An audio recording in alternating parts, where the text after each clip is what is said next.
Hello guys, for today's video maglinis na lang tayo ng kuko natin. Hindi tayo pinayagang lumala ang ating magaling na asawa. Mga bagyo na daw gagalap pa ako. Sayang kuko ko na lang ito buupunan ko. Tsaka mahal na guys ng palinis ng kuko. Sandaan na yung dalawang paa mo.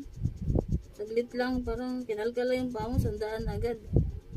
Parang bumili ka na ng 10 cutex eh.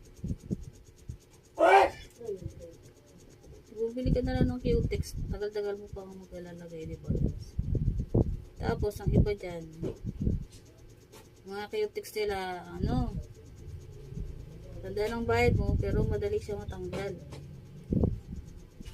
Salamat sa bayaw ko, kasi yung mga nakukuha niya mga original yung mga nakukuha niya mga